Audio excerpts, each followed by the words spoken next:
Halo Sobat Nobar, selamat datang di Nobar. Karena sudah lama Nobar tidak bahas film kungfu, maka dari itu kembali lagi bersama saya Tobi yang kali ini akan membawakan film seru yang berjudul Sakra yang dirilis pada tahun 2023. Dibintangi oleh Donnie Yen, film ini mengisahkan tentang seseorang dari sekte pengemis yang dituduh telah membunuh guru besarnya. Akhirnya, ia pun terpaksa harus melawan semua orang yang berusaha membunuhnya. Loh. Apakah ia bisa membuktikan bahwa ia tidak bersalah, atau apakah memang ia bersalah atas kematian gurunya? Nah, bingung kan? So, tanpa berlama-lama lagi, siapkan mata, telinga, dan anu-anuan kalian semua. Mari kita nobar dan inilah Sakra.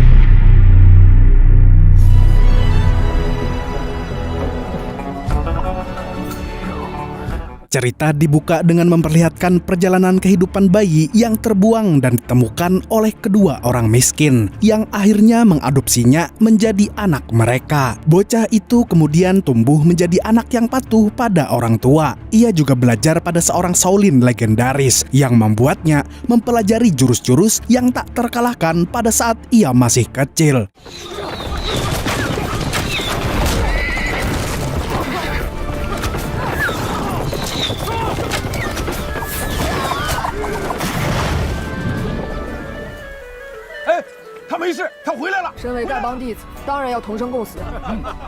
Ia bahkan bisa mengalahkan perampok-perampok yang lebih dewasa dan lebih tua. Anak itu dipanggil dengan nama Feng.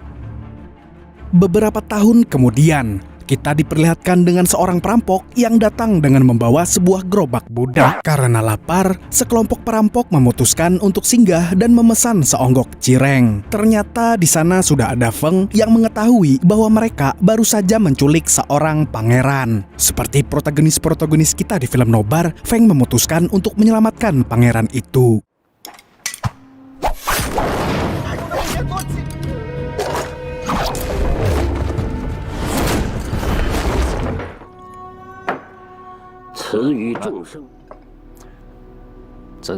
Setelah mengetahui bahwa lawannya adalah Feng, perampok tersebut memutuskan untuk mundur.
Sedangkan Feng hanya bisa tertawa melihat musuhnya yang kaget mendengar namanya. Setelah berhasil menyelamatkan pangeran, Feng dan kawanannya pergi untuk menghadiri sebuah pertemuan dengan para ketua sekte lainnya. Ternyata salah satu ketua sekte yang bernama Pengkor menduga bahwa Feng melakukan pengkhianatan.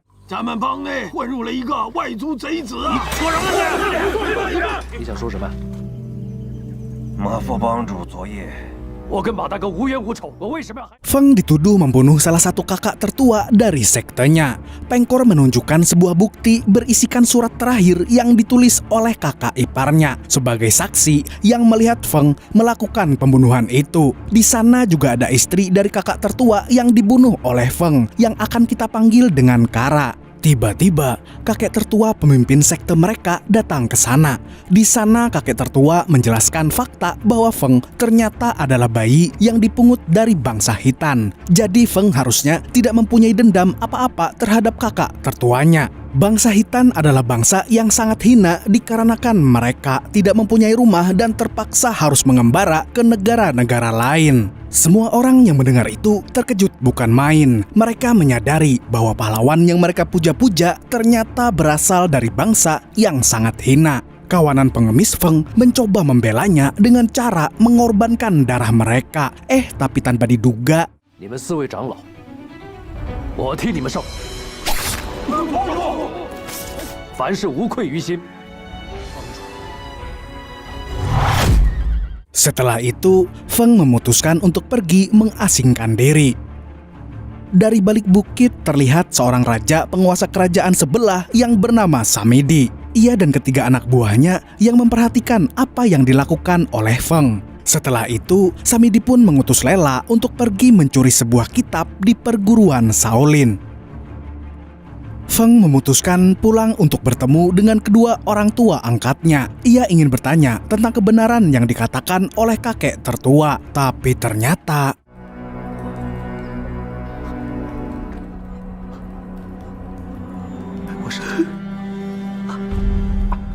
ya, seperti yang kita tahu ya, layaknya sinetron, kedua orang tua Feng yang sekarat tidak sempat menyelesaikan kata-kata mereka sebelum meninggal. Belum lama ia melihat kedua orang tuanya, Feng didatangi oleh dua biksu yang tiba-tiba menuduhnya telah membunuh kedua orang tuanya. Kedua biksu itu juga mengatakan bahwa Feng adalah bangsa Hitan, yang berarti kabar bahwa ia berasal dari bangsa yang hina sudah tersebar ke penjuru kota.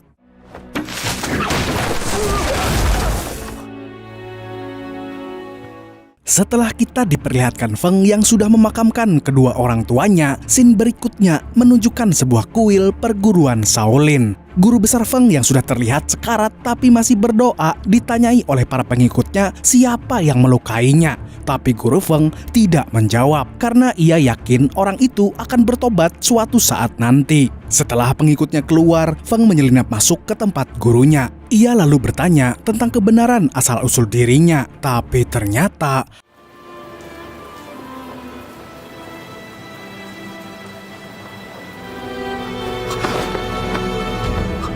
gurunya sudah meninggal duluan. Dan tanpa ia tahu, Feng pun dikejar oleh semua anggota perguruan Shaolinnya. Tapi pada saat ia ingin kabur, Feng malah bertemu dengan seorang pencuri yang mencoba mengambil kitab perguruannya. Pencuri itu memakai jurus penyamaran untuk menjadi salah satu murid Shaolin di sana. Feng yang mengira bahwa pencuri itu adalah dalang dari orang yang memfitnahnya, terpaksa memilih untuk menyelamatkan pencuri itu. Melihat bahwa pencuri tersebut adalah perempuan yang ternyata adalah Lela, Feng memutuskan untuk kabur.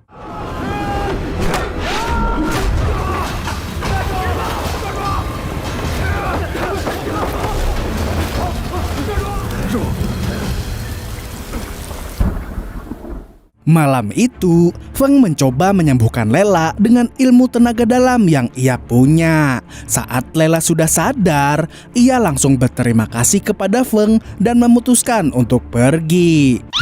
Kayaknya kok aneh ya. Tapi ternyata luka yang dialami Lela lebih dalam daripada yang mereka kira. Feng pun memutuskan untuk bertanggung jawab pada luka yang dialami oleh Lela. Dan beberapa saat kemudian, ia mengambilkan Lela baju untuk dipakai dan bakpao untuk dimakan.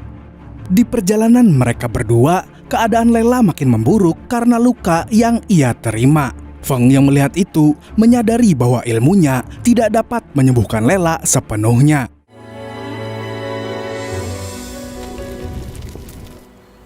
乔大侠， 找到血神医，你就有救了。 Ketika mereka berdua sedang beristirahat di perapian, Lela tersadar dari tidurnya. Ia lalu duduk dan menceritakan latar belakang dirinya yang sebenarnya. Ia ternyata adalah pembantu dari kerajaan Samedi. Lela diminta oleh Samedi untuk mencuri kitab perguruan Feng dengan sebuah imbalan bahwa ia akan diberitahu identitas orang tua aslinya. Karena sejak kecil, ia tidak pernah bertemu dengan kedua orang tua kandungnya. Mendengar itu, Feng lebih dulu menyarankan bahwa mereka harus bertemu dengan seorang tabib suci yang bisa menyembuhkan luka Lela. Lalu setelah itu, barulah Feng berjanji untuk menemani Lela mencari kedua orang tua kandungnya. Malam harinya, Feng dan Lela kembali mengobrol. Tapi kali ini obrolan mereka menjadi lebih mesra dan personal. Feng mempertanyakan dirinya sendiri kepada Lela karena sebenarnya ia bingung apakah ia adalah orang yang baik ataukah jahat. Lela menjawab bahwa Feng adalah orang yang sangat baik dan dia tidak percaya bahwa Feng melakukan pembunuhan terhadap kakak tertuanya. Mendengar itu, benih-benih cinta mulai muncul dari hati Feng karena Lela adalah satu-satunya orang yang mempercayainya. Tapi sayangnya,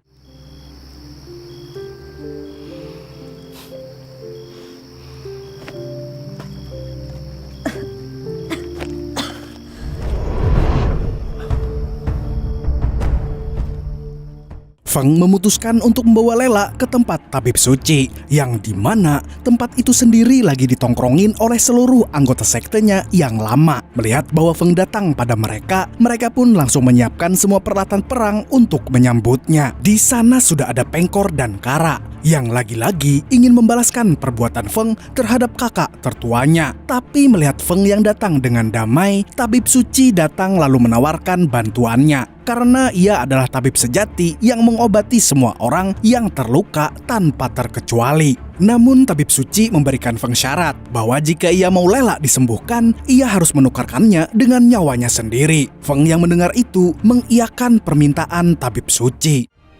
能为一位莫逆之交。他的命，我帮你聊。 Setelah menidurkan Lela di tempat tabib suci, Feng pun mengadakan sebuah ritual untuk mengakhiri hidupnya. Ia meminta agar semua orang terdekatnya meminum alkihil alias arak bersamanya sebelum ia mati. Kara memutuskan untuk minum duluan dikarenakan ia salut dengan pengorbanan Feng yang berani mati demi seorang wanita. Disusul Pengkor yang masih tidak pernah menduga bahwa Feng berani membunuh kakak tertuanya sendiri. Dan yang terakhir adalah para petinggi sekte pengemis yang sudah ia anggap layaknya saudara karena sudah berjuang bersamanya selama ini. 仍然可以做好兄弟。 Setelah itu ternyata ada seorang pendekar songong yang sok-sokan menganggap dirinya adalah teman baik dari Feng. Sedangkan Feng sendiri bingung siapa pendekar songong itu. 你不配！我跟你说。 Melihat kekerasan yang dilakukan oleh Feng, semua anggota sekte pun menyerangnya.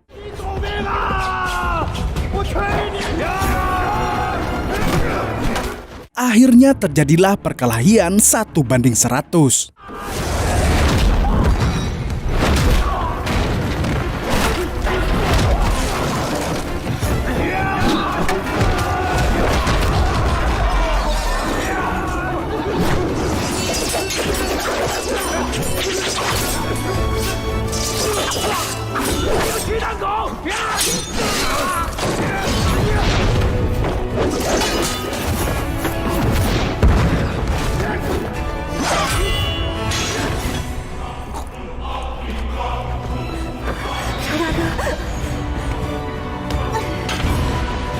Di sana karena tahu bahwa ia secara resmi sudah membunuh identitasnya sebagai pahlawan, Feng menghabisi semua anggota sektenya satu persatu dengan brutal dan tanpa ampun. Ia juga memutuskan untuk melawan mantan teman seperjuangannya karena mereka ikut andil untuk menghajarnya.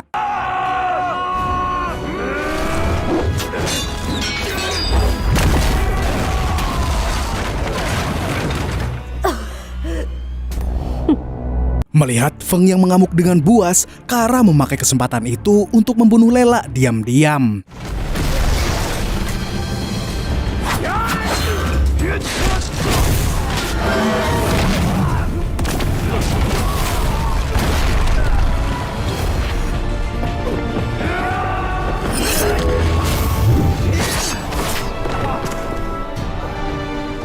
Tapi untungnya, Lela berhasil diselamatkan oleh tabib suci karena tabib suci sudah terlanjur berjanji pada Feng untuk menyembuhkan penyakit dan menjaga Lela. Tapi ternyata...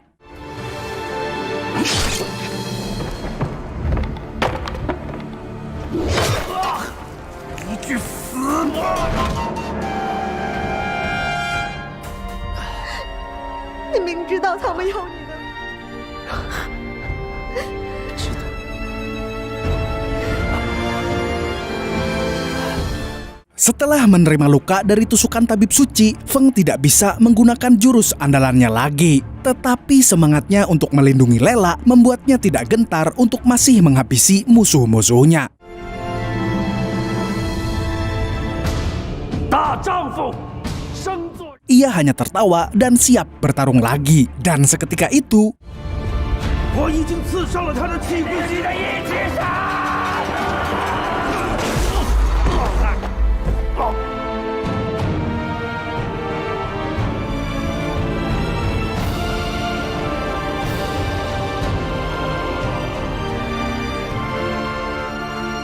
Feng yang tidak sadarkan diri karena luka-luka yang dialaminya diculik oleh orang misterius itu. Sementara Lela diambil oleh tabib agar segera diobati. Di sisi lain, kita diperlihatkan dengan Samidi yang senang karena mengetahui bahwa rencana yang ia susun berjalan dengan sempurna. Feng menjadi bom waktu untuk sektenya sendiri karena ia berhasil dan membuat mereka luka-luka. Samidi pun bersiap untuk memulai perang agar ia bisa menguasai wilayah sekte Feng. Kemudian, kita diperlihatkan dengan Lela yang sudah sembuh karena diobati oleh tabib suci. Ia tidak diperbolehkan untuk pergi dari tempat tabib suci itu karena Lela sudah terhitung berhutang nyawa kepada sang tabib. Ia pun sedih karena ia khawatir dengan keadaan Feng yang saat itu menghilang tanpa jejak. Akhirnya kita diperlihatkan dengan keadaan Feng yang sekarang sudah sehat walafiat. Alhamdulillah. Ternyata ia diobati oleh sesosok pria misterius. Tapi ketika Feng bertanya tentang identitas aslinya, ia tidak menjawab. Pria itu tiba-tiba mengatakan bahwa orang tua Feng adalah orang yang baik. Mendengar itu, Feng langsung menanyakan kejelasan tentang kedua orang tua kandungnya. Tapi layaknya orang misterius pada umumnya, kembali ke keadaan Lela, ia akhirnya memutuskan untuk kabur dari tempat tabib suci. Dengan jurus penyamaran yang sempurna, Lela berhasil menipu semua prajurit penjaga tabib suci untuk meninggalkan tempat mereka berjaga. Ia pun dengan mudah menyelinap keluar. Tapi tanpa diduga, tabib suci mengetahui taktik Lela.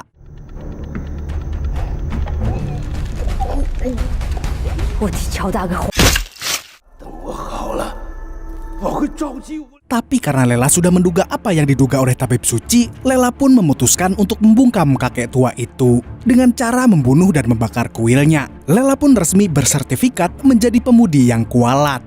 Keesokan harinya, Feng datang untuk memeriksa tempat tabib suci. Tapi apa yang ia temukan hanyalah puing-puing hasil kebakaran ulah Lela. Dan tiba-tiba,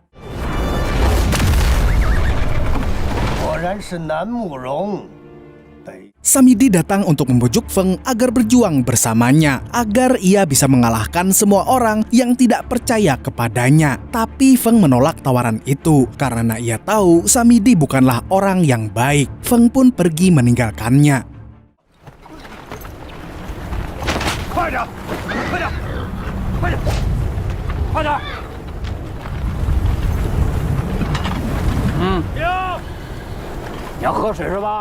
Perjalanan Feng terhenti karena ia bertemu dengan para tentara yang sedang membawa orang-orang miskin yang akan dijadikan budak. Feng yang masih mempunyai jiwa kepahlawanan langsung menghajar semua tentara agar bisa memutuskan rantai kesengsaraan para budak itu.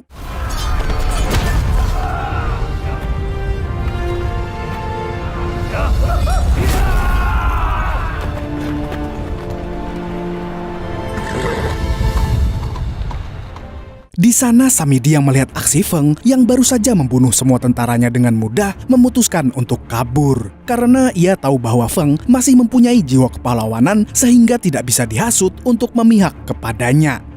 Beberapa saat kemudian Feng memutuskan untuk pergi ke suatu tempat di mana ia ditemukan pada saat masih bayi. Dan tiba-tiba,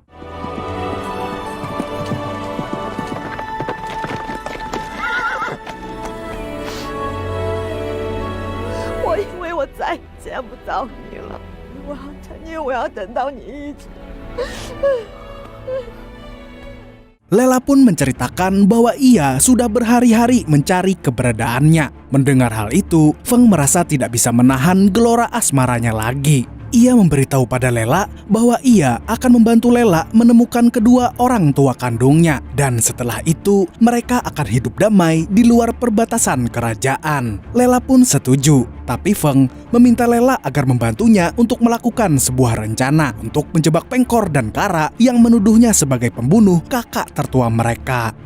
Singkat waktu, malam pun tiba. Lela menyamar menjadi Kara untuk menjebak Pengkor. Ia mengatakan pada Pengkor bahwa rencana mereka berhasil untuk memfitnah Feng. Pengkor pun menjawab dengan mengakui bahwa ia hanyalah antek-antek dari calon pemimpin sekte mereka yang bernama Bambi. Saat itu, Feng sedang dalam penyamaran menjadi supir kuda. Ia akhirnya mengetahui alasan orang yang menjebaknya selama ini. Ternyata cuma karena takut bahwa Feng akan dinobatkan sebagai guru besar sekte mereka. Setelah memberitahu beberapa hal itu, Pengkor pun pergi.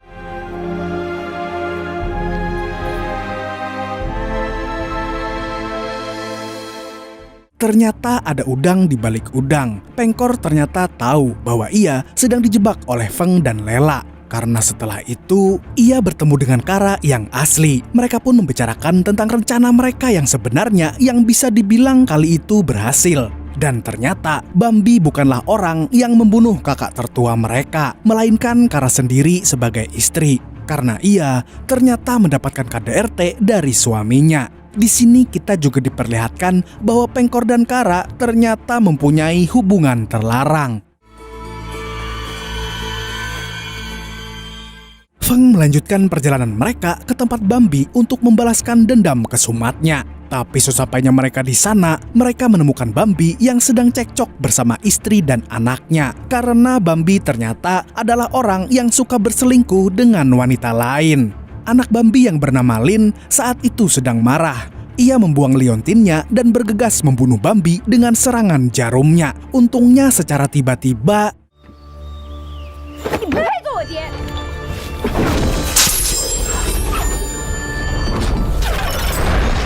mengetahui bahwa ia sudah ditolong oleh Feng, Bambi mengundangnya untuk tinggal sementara di rumahnya. Feng yang melihat kesempatan emas itu menyadari bahwa ini adalah saat yang tepat untuk membalaskan semua dendam kesumatnya.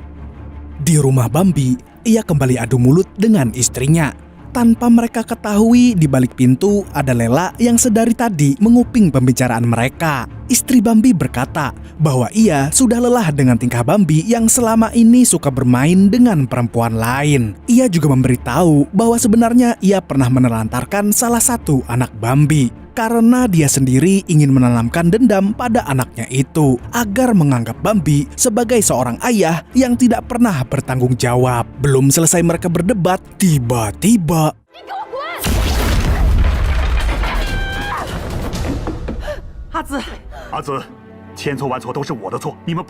di saat yang bersamaan, Lela sadar bahwa ia adalah anak yang ditelantarkan oleh Bambi dan istrinya. Karena ternyata liontin yang ia pakai sama dengan liontin milik Lin yang ia pungut. Tapi karena belum siap untuk mengatakannya, ia pun memutuskan untuk pergi meninggalkan kedua orang tua kandungnya itu.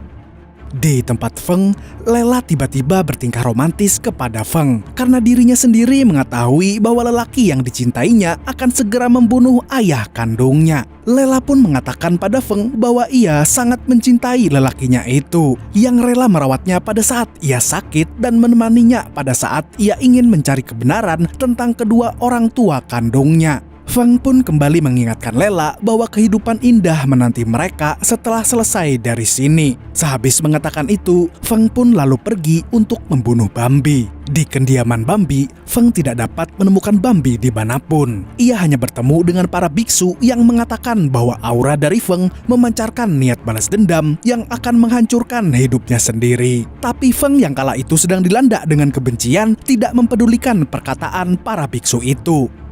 Feng pun memutuskan untuk kembali ke perahunya, tetapi alangkah terkejutnya dia menemukan Bambi yang sudah duduk menunggunya. Feng pun mengutarakan semua kebenciannya pada Bambi, lalu tanpa banyak bicara, ia pun langsung menghajar Bambi dengan pukulan 18 telapak naganya yang ternyata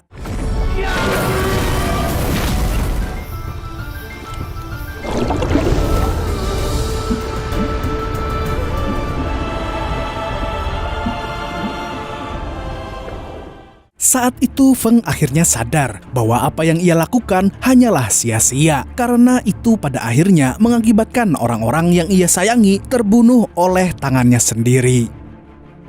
Setelah membawa pulang mayat Lela pada kedua orang tua kandungnya, Feng diceritakan oleh Bambi tentang kebenaran dari apa yang ia ketahui. Ternyata Bambi juga difitnah oleh Pengkor dan Kara yang saat itu diketahui bekerja sama dengan Samidi untuk menggulingkan sekte mereka. Bambi bahkan mengakui bahwa ia tidak pernah membuat surat sebagai saksi kematian kakak tertua mereka. Mendengar hal tersebut, Feng bergegas ke tempat Pengkor dan Kara berada. Setelah sampai di tempat Pengkor dan Kara, Feng memberitahu semua yang ia ketahui kepada Pengkor. Ia juga menyatakan rasa kecewanya kepada Pengkor karena bersekutu dengan Samidi yang sudah terkenal jahat. Dan tiba-tiba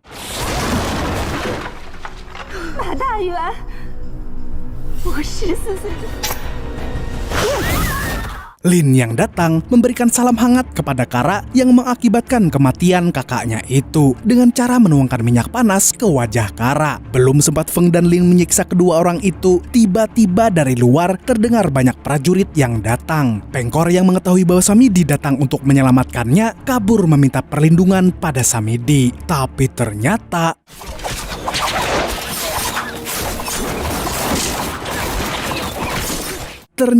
semua berjalan sesuai rencana Samidi. Ia berhasil mengepung Feng yang saat itu terpaksa harus melawan semua prajuritnya sendirian. 做我大燕国的功臣，本事就来拿，等什么？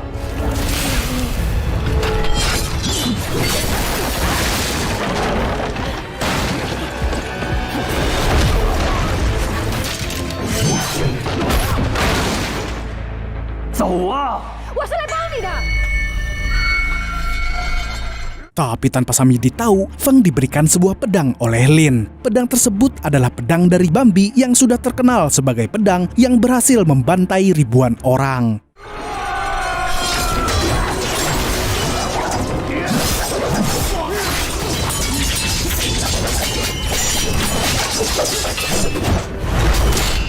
Menggunakan pedang itu, Feng bisa mengalahkan semua prajurit Samidi seorang diri.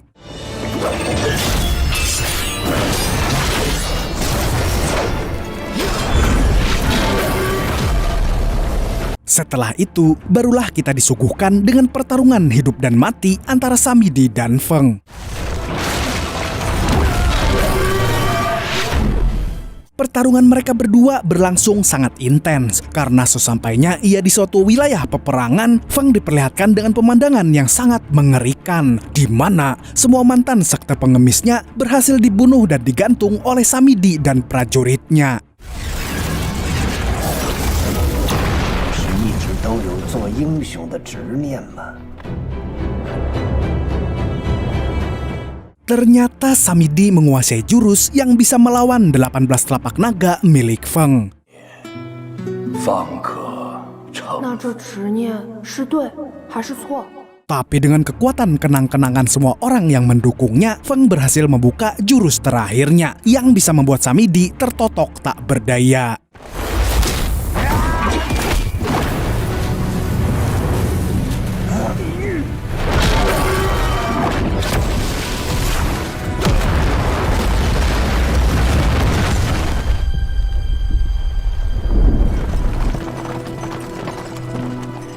Setelah mengalahkan Samidi, Feng memutuskan untuk meninggalkan semua prajurit sekte pengemis yang saat itu datang memintanya agar berperang demi mereka lagi.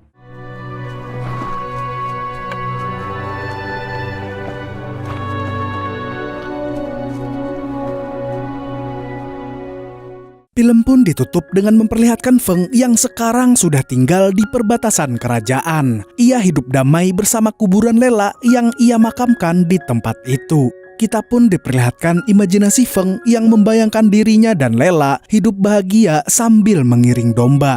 Tamat. Film ini mengajarkan pada kita bahwa balas dendam hanya akan menghancurkan hidup kita sendiri. Dan dari kasus Bambi, kita juga bisa belajar bahwa banyak anak bisa jadi banyak masalah. Hehehehe. Segitu dulu untuk kali ini. Saya Tobi mewakili orang-orang yang suka banget nonton nobar, mengucapkan sampai jumpa di video selanjutnya dan kamsya. Assalamualaikum warahmatullahi wabarakatuh.